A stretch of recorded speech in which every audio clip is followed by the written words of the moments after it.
caprice Bonjour la d'Afrique. famille Afrique Résurrection et bienvenue dans la chronique de Nathalie. On enclenche directement avec la deuxième partie de la revue des événements marquants de l'année 2022 classés en 10 catégories. Si vous avez raté la première partie, je vous mettrai un lien pour que vous puissiez aller découvrir le coup, la compétition, le verdict, le discours et les disparus de l'année.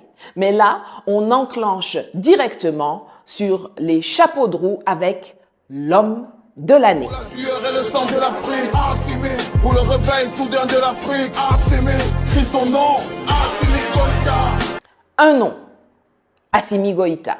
Le chef d'État qui a réussi en une année à expulser l'ambassadeur de France et le porte-parole de la MINUSMA, à chasser les mercenaires de Barkhane, à résister à l'embargo illégal et odieux de la CEDEAO et au kidnapping des avoirs maliens par les voyous de la BCEAO, à réclamer une réunion du Conseil de sécurité de l'ONU pour présenter les preuves du soutien logistique et financier de la France aux terroristes qui met jusqu'à aujourd'hui les instances coloniales onusiennes dans l'embarras, qui a équipé l'armée comme jamais auparavant, engrangé la reconquête du territoire et résisté sereinement à toutes les attaques, calomnies et complots montés contre lui par les ennemis internes et externes du Mali.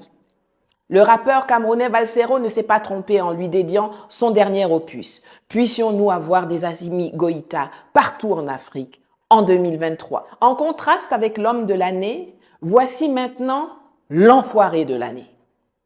Voilà un type qui n'a dû subir aucun embargo, qui a du pétrole, de l'or et qui a trouvé une économie se portant relativement bien lorsqu'il est arrivé au pouvoir, mais qui a réussi à transformer le trésor qu'on lui a donné en chape de plomb.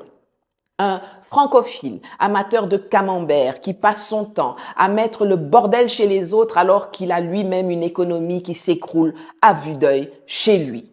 Un individu infiniment petit en tout, qui, pour faire plaisir au président français, a violé les textes de la CEDEAO qu'il dirigeait pour tenter de briser ses voisins maliens.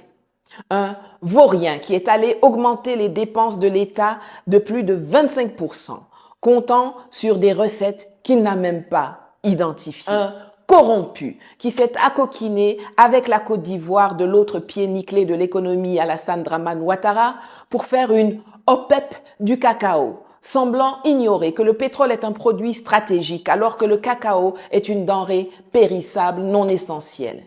Pour soi-disant obtenir un revenu décent pour les paysans, mais dont l'argent, une fois perçu, est détourné à l'usage de l'État et rien ne va aux cultivateurs. Un incapable dont la gestion calamiteuse a fait s'effondrer le Sidi et mis le Ghana en défaut de paiement. Un enfoiré qui va raconter aux États-Unis que les Burkinabés ont donné une mine d'or à Wagner sans dire lui-même où passe l'or du Ghana.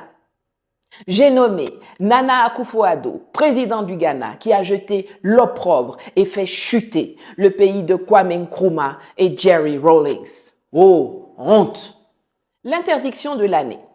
Pour la première fois de l'histoire, un pays qui se prétend la patrie des droits de l'homme a interdit d'entrée et de séjour sur son territoire une femme dont les deux crimes sont d'être noire et d'avoir une opinion. Votre abeille préférée, Nathalie Yamp.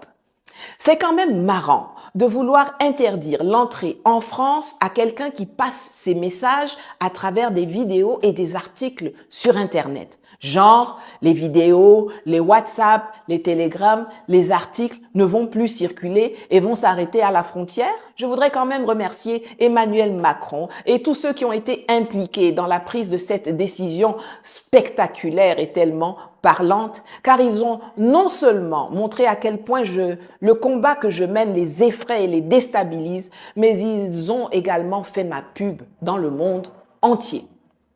J'ai reçu des appels de chefs d'État, de ministres, de médias, de toute la planète, tous plus sidérés et amusés les uns que les autres par cet aveu de faiblesse de l'État français. On ne peut pas empêcher le soleil de se lever, de chauffer et d'éclairer. Malgré la foultitude de moyens mobilisés par Macron contre nous, nous gagnerons la bataille de l'émancipation de l'Afrique. Watch me. Leçon de l'année. On le doit aux Sénégalais qui ont organisé à 2 reprises, en juin et en décembre, un concert de casseroles pour signifier leur refus d'un 3e mandat à Macky Sall d'une part et dénoncer les malversations financières du régime relevées dans le rapport de la Cour des comptes d'autre part.